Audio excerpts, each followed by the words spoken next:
Kenapa tak elak batu? Macam mana saya nak elak batu? Jurusnya pakcik kena ajar. 22 Mac hari tu ada hari jadi yang sangat penting untuk seseorang yang paling legenda dalam negara kita ni guys. Beliau adalah Allahyarham Tan Sri P. Ramlee kita. Beliau dilahirkan pada 22 Mac 1929 dan kalau arwah ada lagi sekarang ni, mungkin beliau berumur 95 tahun. So, sini saya nak bagi dekat korang top 5 filem P. Ramlee yang dapat rating paling tertinggi mengikut 1MDB. Bukan. Ha? IMDb.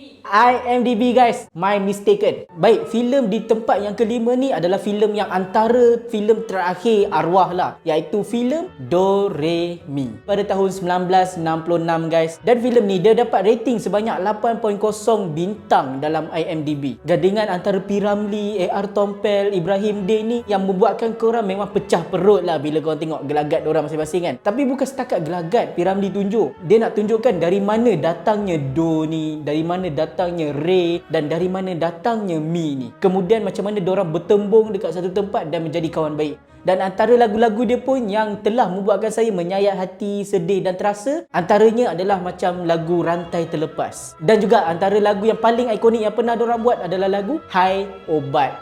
Dia Hai Obat, mari beli obat. Siapa dah terlambat tak dapat mat. Dan sebab-sebab itulah filem ni dia mendapat tempat yang kelima. Tapi persoalan dia sampai sekarang yang tak ada siapa pernah selesaikan masalah ni, misteri ni, iaitu siapa yang mati dulu, Do ke Minah? Alright, filem yang keempat ni dia ada vibe-vibe Arab sikit. Dia berubah sikit cara jalan cerita dia apa semua. Filem ni adalah Alibaba Bujang Lapuk pada tahun 1961. Dan filem ni dia dapat sebanyak 8.1 bintang dalam IMDb. Dan ni antara persoalan yang mungkin kalau korang tahu, korang boleh tinggalkan komen dekat bawah. Antara filem Alibaba Bujang Lapuk dan juga Alibaba and the 40 Thieves, mana keluar dulu? Tu jadi persoalan saya lah. Dan antara dua tu kan, mana yang keluar dulu dah. Kalau korang tahu, tinggalkan komen dekat bawah. Dan jadi penonton. Belum. Oh, okey. Filem ni adalah filem yang pertama mendebutkan Sarimah dan juga filem ni adalah filem yang terakhir bagi arwah dalam memainkan watak sebagai antagonis, watak penjahat. Antara sebab saya suka filem ni adalah mesej-mesej dan perli yang diberikan kepada masyarakat kita sekarang. Antara mesej-mesej yang arwah terapkan dalam filem ni adalah orang tamak selalu rugi. Macam yang kita boleh nampak dekat karakter Kasim Baba. Habis semua dia nak bolot, letak dalam satu lori, lepas tu kena pancung tapi dapat holiday mat. Dan untuk yang perli pula apa dia? Baik, saya dapat detect dua je lah. Kalau korang tahu lebih, korang bagi tahu juga First adalah perli di dalam scene di mana antara margina dan juga penjual belacan. Contoh dialog dia adalah jual candu ada lesen, jual ganja ada lesen, jual belacan tak ada lesen. Kita smuggle dari Malaya. Bila buat benda baik kena tangkap, bila buat benda jahat terang-terang tak kena tangkap. Yang second ni adalah scene di mana pangkah rumah. Dorang pangkah rumah mesti salah. Setiap kali pangkah mesti salah. Tu pangkah-pangkah tu apa benda? Jangan tersalah pangkah, nanti kena tahi. Tapi lagu dan filem ni macam mana pula? Best. Ada banyak lagu dalam filem ni. Tapi antara lagu yang dekat lah hati saya ni kan. Dah banyak lagu. Dia lagu yang hoi ya hoi.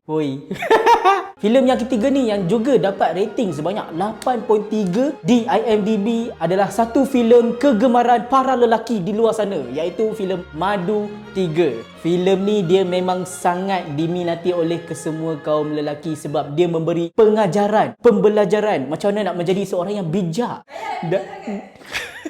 Filem ni dia punya hebat sampaikan dia menang dekat festival filem Asia sebagai filem komedi terbaik 1964 di Taipei, China, bukan Perak. Dalam filem ni ada pelbagai mesej-mesej dia, tapi antara mesej besar dia lah adalah bersikap adil antara satu sama lain. Tak kira lah satu ke, dua ke, tiga ke, empat ke. Dan juga filem ni dia tunjukkan kenapa menantu lelaki dia perlu lapat dengan mertua lelaki supaya ada kamcing. Dan juga lagu-lagu dalam filem ni pun kebanyakannya dia digunakan sampai sekarang. Contohnya yang pertama adalah lagu Selamat Pengantin Baru. Selamat Pengantin Baru. Ten.